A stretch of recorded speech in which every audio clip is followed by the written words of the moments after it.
Good evening. Last lecture में हमने क्या बताया था? अष्टांग परिचय बताया था।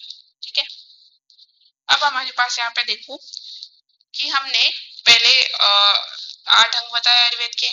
काय, बाल, ग, ऊर्ध्वा, शल्य, दंष्टा, जरा, वृषण। ये मैंने आपको पूरा अच्छे से याद करवाया था। अगर कोई इस लेक्चर को अभी देख रहा है ना, तो आपको पहले अष्टांग आयुर्वेद वाले लेक्चर में जाकर के पहले ये वाला देखो, तभी आपको पता चलेगा ना कि अष्टांग आयुर्वेद क्या होती है। आयुर्वेद के 8 अंग है ना। आयुर्वेद के कितने अंग है? 8 अंग। उसके बारे में उसी को बोलते हैं अष्टांग आयुर्वेद। ठीक है, मतलब कितनी ब्रांचेज होती है आयुर्वेद में, तो 8 ब्रांचेज हमारे पास यहाँ पे देखा है हमने। उसमें से सबसे पहले होता है काय। काय को क्या बोलते हैं? जनरल फिजिशियन वाली, है ना। काय मीन्स होता है शरीर, मतलब शरीर की चिकित्सा जिससे की जाती है, मतलब जनरल फिजिशियन वाली, वो है हमारे पास काय चिकित्सा। बाल रोग, बाल मीन्स बाल से मतलब पीढ़िया। कुमार वृत्य, इसी को क्या बोलते हैं हम? कुमार वृत्य। बाल के बारे में जो रोग आदि बताए जाएंगे वो है बाल रोग। भूत विद्या, ये है हमारे ग्रह रोग। शलाक्य तंत्र, शलाक्य तंत्र किसको बोलते हैं? ईएनटी को। इसमें आई, नोज, थ्रोट, ईयर, इन सब के बारे में हम पढ़ते हैं, ये शलाक्य तंत्र है। शल्य, शल्य मीन्स सर्जरी। शल्य मीन्स क्या है? सर्जरी। वित्त चिकित्सा, ये होता है हमारे टॉक्सिकोलॉजी और व्यवहार आयुर्वेद, जिसमें विविध प्रकार के विष के बारे में बताया जाता है। और आजकल जो हमारे टॉक्सिक्स जनरेट हो रहे हैं, इन सब के बारे में जो ब्रांच होती है वो होती है विष चिकित्सा। सारी स्किन डिजीज आदि इसमें आती है। रसायन तंत्र की हमारे आयुर्वेद में कुछ ऐसे रसायन बताए गए हैं जो क्या करते हैं? हमारी वृद्धावस्था को देर से लेकर के आते हैं, इम्यूनिटी बनाए रखते हैं। वो सारा किस में आता है? वो आता है रसायन तंत्र में। और है फिर वाजीकरण, जिसमें कि हम संतान संबंधी सारी चीजें जो पढ़ेंगे वो होगी वाजीकरण। तो ये मैंने 8 अंग आयुर्वेद के पिछले लेक्चर में बताए थे। ठीक है, क्वेश्चन आएंगे तो आपको ये वाला याद रखना ही है, काय, बाल, ग्रह, उदांग, श्लोक, है ना। पदम पदम में याद रखना ही है, और आपको ये तो करना ही है।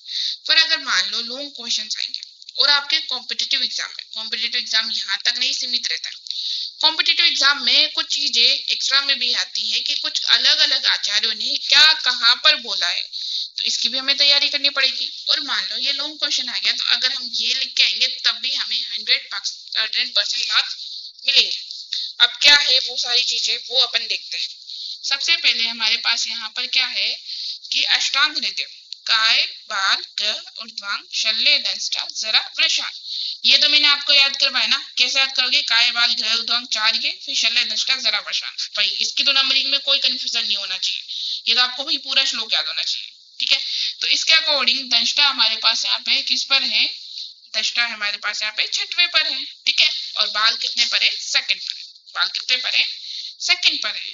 अब देखते हैं यहाँ पर चरक, सुश्रुत, प्रकाशक और राजनिघंटु के बारे में। अब देखो चरक है, तो अब हम इसको कंपेरेटिव याद करेंगे। ठीक है, आचार्य चरक ने चरक संहिता लिखी है ना, और वो कैसा ग्रंथ है? वो है चिकित्सा प्रदान ग्रंथ। कौन सा ग्रंथ है ये? चिकित्सा प्रदान ग्रंथ। सुश्रुत, आचार्य सुश्रुत, इन्होंने कौन सी लिखी है? सुश्रुत संहिता। और ये कौन सा है? शल्य तंत्र प्रदान ग्रंथ। शल्य प्रदान, शल्य मीन सर्जरी। सुश्रुत क्या करते थे? सर्जरी। आपको पता है ना सर्जरी के फादर किसको बोलता है? सुश्रुत। सबसे पहले सर्जरी किसने की थी? सुश्रुत ने ही की थी। भाई मॉडर्न तो बाद में आया, पहले हमारे सुश्रुत जी ने ही सर्जरी की थी, है ना। बहुत सारे इनके पूरे इसके शल्य इसके सुश्रुत संहिता में कई प्रकार की सर्जरी के बारे में। तो चरक है चिकित्सा प्रदान ग्रंथ, तो चिकित्सा प्रदान ग्रंथ सबसे पहले किसको लिखेगा? काय चिकित्सा को। ठीक है, सुश्रुत है शल्य प्रदान ग्रंथ, है ना, तो सबसे पहले शल्य को लिखेगा। भाई जिसको जो पसंद है वो उसको पहले नंबर पे ही तो लेके आएगा ना। जैसे चरक को काय चिकित्सा पसंद है, ये इसको पहले नंबर पे लेके आएगा। सुश्रुत को शल्य पसंद है, तो ये इसको पहले नंबर पे लेके आएगा। ठीक है, दोनों का शालाक्य 2nd नंबर पर है, इतना याद हो जाएगा। ठीक है, अगर ये पहले पे काय होगा तो शल्य तीसरे पे चला जाएगा। ऐसे इसका शल्य पहले पर है तो तीसरे पे काय चला जाएगा, तो इसमें कोई कंफ्यूजन नहीं होगा ना। आपको पहले चरक लिखो फिर सुश्रुत लिखो। चरक को क्या पसंद है? चिकित्सा पसंद है, तो इसका काय चिकित्सा पहले आ जाएगा। ठीक है, सुश्रुत को शल्य पसंद है, शल्य यहाँ पर आ जाएगा, तो अपने आप इसका शल्य 3rd पे चला जाएगा और इसका काय चिकित्सा किस पे चला जाएगा? 3rd पे चला जाएगा। बीच में शालाक्य, शालाक्य को बेचारे को बीच में रखा। ठीक है, ये 3 चीजें याद हो गई। अब ये जो 3 चीजें वो बताते हैं। चरक क्या बोलते हैं? विभुको, बहुत भावुक होता है चरक। चरक क्या है? बहुत सारा भावुक होता है, विभुको। और शुश्रुत क्या है? भूको अगध। शुश्रुत अगध के लिए भूखा है, तो भूको अगध, याद रखोगे, भूको अगध। तो यहाँ पर वी से हमारे पास आता है विषकर वैरोधिक प्रशमनम। तो भाई यहाँ से 2 क्वेश्चंस बनेंगे। एक तो अगध तंत्र को चरक ने क्या बोला है? तो चरक ने बोला है विषकर वैरोधिक प्रशमन। दूसरा दूसरा हमारे पास ये होगा कि ये कौन से क्रमांक पे बोला है? तो चरक ने ये चौथे नंबर पे बोला है। कौन से क्रमांक पर? चौथे नंबर पे, विषकर वैरोधिक प्रशमन। ठीक है, भू से हमारे पास भूत विद्या और क से हमारे पास कुमार वृत्ति। ठीक है, और रसायन और वाजीक्रम दोनों ने 7वें और 8वें नंबर पर रखा है। ठीक है, और यहाँ पर शुश्रुत क्या बोलता है? भू को अगध, मतलब ये चौथे नंबर पर भूत विद्या लेकर के आता है। और क से हमारे पास यहाँ पर आती है कुमार वृत्ति और अ से हमारे पास आती है अगध तंत्र। क्या आएगी? अगध तंत्र। और लास्ट में रसायन और वाजीकरण। ठीक है, तो टुकड़ों में याद करेंगे भाई। 3 पहले 3 का जोड़ा बनाओ। 3 के जोड़े में पहले चरक काय चिकित्सा को पहले रखता है, शुश्रुत शल्य को प्रथम रखता है। ठीक है, तो ऑटोमेटिक शल्य थर्ड पर और काय चिकित्सा थर्ड पे। याद हो गया? बीच में शालक के दोनों का कॉमन है। और लास्ट के 2 चीजें भी कॉमन है, रसायन और वाजीकरण। क्या कॉमन है? रसायन और वाजीकरण। अब बीच में विभू को चरक कहा जाता है, चरक विभू को, और शुश्रुत भू को अगध है। शुश्रुत क्या है? भू को अगध है। ठीक है, तो ये आपको क्या याद रखना है यहाँ पर? ये सारी, ये इन तीनों का तो पूरा क्रम ही याद रखना है। अब कुछ है ना एक्स्ट्रा क्वेश्चन यहाँ से आ जाते हैं। काश्यप, काश्यप क्या है? बाल रोग प्रदान ग्रंथि, है ना, बच्चों के सही इसमें, है ना, बाल रोग के बारे में इसमें बोला है वो काश्यप। तो भाई बच्चों में वाजीकरण का क्या रोल है ना, इसलिए काश्यप ने वाजीकरण नहीं दिया है, स्टार पॉइंट है। क्वेश्चन आपसे पूछ लेंगे कि अब आपसे ऐसे बोल देंगे कि वाजीकरण कौन से क्रम में दे रखा है अष्टांग आयुर्वेद में? तो भाई काश्यप के अनुसार तो काश्यप ने तो वाजीकरण दिया ही नहीं है, तो इसका आंसर रहेगा कि वाजीकरण इसने बताया नहीं। अब ये कुमार वृत्ति वाला ग्रंथ है, तो सबसे पहले कुमार वृत्ति को रखेगा, है ना। फिर आपसे इससे क्वेश्चन पूछ लेते हैं कि इसमें विष तंत्र भी है और अगध तंत्र भी है, दोनों ही चीजें दे रखी। ठीक है, कौन कौन सी? विष भी दे रखी और अगध भी दे रखी। ये हाईलाइटेड पॉइंट है। किसने विष तंत्र और अगध तंत्र दोनों बोला है? तो वो है काश्यप। किसने वाजीकरण नहीं बोला है? वो भी क्या है? काश्यप। फिर आता है राज निघंटू। राज निघंटू कौन सा प्रधान ग्रंथ है? ये द्रव्य गुण। द्रव्य गुण मीन्स प्लांट्स की स्टडी। कौन सा है ये? प्लांट्स की स्टडी वाला। तो भाई प्लांट की स्टडी है तो पहले प्लांट्स को रखेगा, तो द्रव्य अभिधान, द्रव्य गुण। और गद निश्चय इसने सेकंड पे बोला है लोक निदान। तो पहला इसका है द्रव्य अभिधान, द्रव्य गुण वाला, और दूसरा है गद निश्चय, लोक निदान। यहाँ से क्वेश्चन पूछेंगे। फिर आपसे इससे क्वेश्चन पूछ सकते हैं कि इसने कुमार वृत्ति को कौन से क्रमांक पर रखा है? तो भाई इनको प्लांट से मतलब है, इनको बच्चों से क्या मतलब है? तो ये बच्चों को सबसे लास्ट, क्योंकि बच्चे क्या करते हैं? प्लांट को तोड़ के चले जाते हैं। बच्चे ना प्लांट पे पत्थर मारते हैं पेड़ पौधों पर और प्लांट को तोड़ के चले जाते हैं, इसलिए राज निघंटू राजा ने इसको कुमार वृत्ति को लास्ट में रख दिया। ठीक है, और अब प्रथम पर किसने रखा है? काश्यप ने। इसको 5वें पर किसने रखा है? तो हमारा भूको अगध 3, और फिर भूको अगध करोगे ना आप तो 5वें पर शुश्रुत का है। और चरक जी विभू को करोगे, चरक को क्या करोगे? विभू को, तो चरक का कुमार वृत्ति 6वें नंबर पर है।